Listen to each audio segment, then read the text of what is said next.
Hello students, class 12th physics. आज हम next topic पढ़ेंगे, दैट इज पोटेंशियोमीटर। ठीक है, पोटेंशियोमीटर किस लिए यूज करते हैं हम? To compare the EMFs of two cells और to measure the internal resistance of the cell. अगर आपको दो सेल्स हैं, उनके पास दो ईएमएफ हैं अलग अलग, तो उनको कंपेयर करना है हमें, तो हम किसका यूज करते हैं? पोटेंशियोमीटर का। ये इसकी एप्लीकेशंस हैं।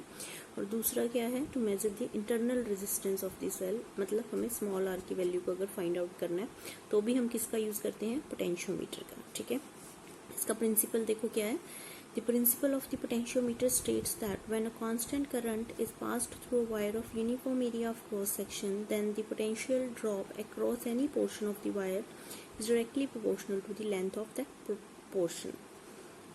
ये क्या कहता है कि अगर हम I को क्या रखें? कांस्टेंट रखें, और जो वायर उसके अंदर लग रही है, ठीक है, जो वायर है जिसमें से करंट पास हो रहा है, कांस्टेंट करंट पास होगा, और उसका जो area of cross section A है वो भी क्या रखें हम? कांस्टेंट रखें, यूनिफॉर्म रखें, तो जो उसके अंदर पोटेंशियल का ड्रॉप होगा, पोटेंशियल कम होगा, तो पोटेंशियल ड्रॉप जो है वो डायरेक्टली प्रोपोर्शनल होगा लेंथ ऑफ द वायर। ठीक है, तो जिस पोर्शन पे भी आप पोटेंशियल देखेंगे वो डायरेक्टली प्रोपोर्शनल मिलेगा आपको उस पोर्शन की लेंथ के ऊपर। ठीक है, तो सपोज यहाँ पे ये वायर लगी है, आपको इतने पोर्शन के लिए पोटेंशियल देखना है, तो इतने पोर्शन की जो लेंथ है उसके क्या होगा? ये डायरेक्टली प्रोपोर्शनल होगा।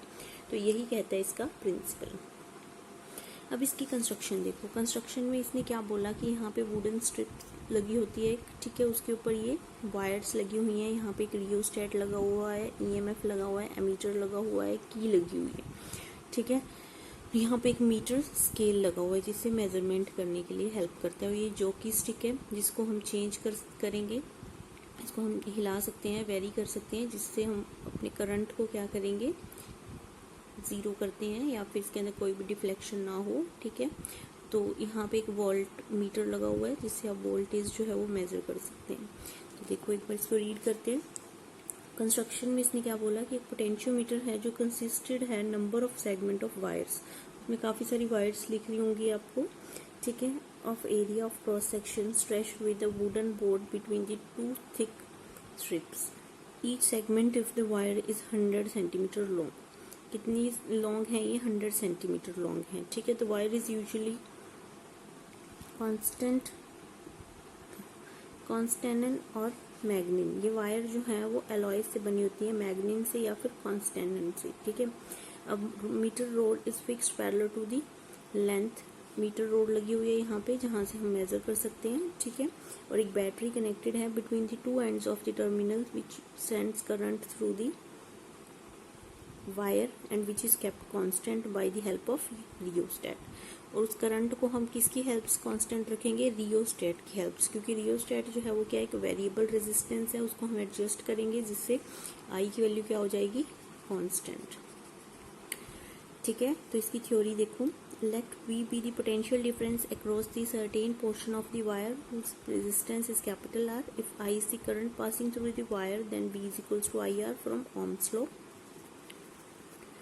ठीक है, अगर V यहाँ पे पोटेंशियल डिफरेंस है, R रेजिस्टेंस दिया हुआ है, I करंट दिया हुआ है जो उस वायर से पास हो रहा है, तो V जो है वो किसके इक्वल आ जाएगा?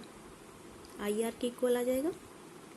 अब ये भी हमें पता है कि जो रेजिस्टेंस है वो किसके इक्वल होता है? रो L by A, that is resistivity into length of the wire upon area of cross section of the wire. ठीक है, तो यहाँ पे हमने R की जगह ये पुट कर दिया, तो V जो है वो किसके इक्वल आ गया? I rho L by A।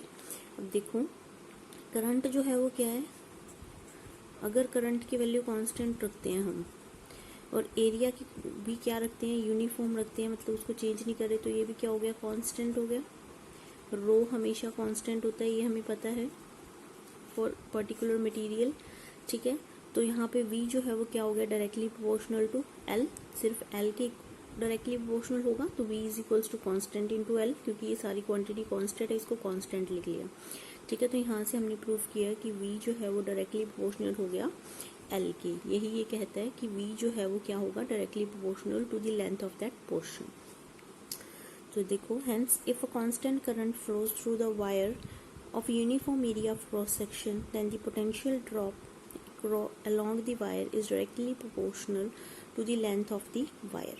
तो ये क्या कहता है कि अगर हम कांस्टेंट करंट पास करते हैं वायर से जिसका एरिया ऑफ क्रॉस सेक्शन कैसा है, कांस्टेंट है, तो जो पोटेंशियल ड्रॉप होगा वो किसके डायरेक्टली प्रोपोर्शनल होगा, लेंथ ऑफ दैट वायर। ठीक है, तो यही था इसका प्रिंसिपल। कल हम इसके एप्लीकेशंस डिस्कस करेंगे। बस ये आपका लास्ट टॉपिक है, फिर ये यूनिट खत्म हो जाएगी, इसलिए कुछ भी आपका रिमेनिंग पोर्शन जो भी बचा हुआ है कंप्लीट करने वाला, उसको आज कंप्लीट कर ले, इसीलिए मैं आज आगे कंप्लीट नहीं करवा रही इसको। ठीक है, और यहाँ तक इसको नोट कर लेना स्टार्टिंग से। इसके बाद लिखेंगे हम एप्लीकेशंस। ठीक है, और ये फिगर बनानी है इसकी। Thank you.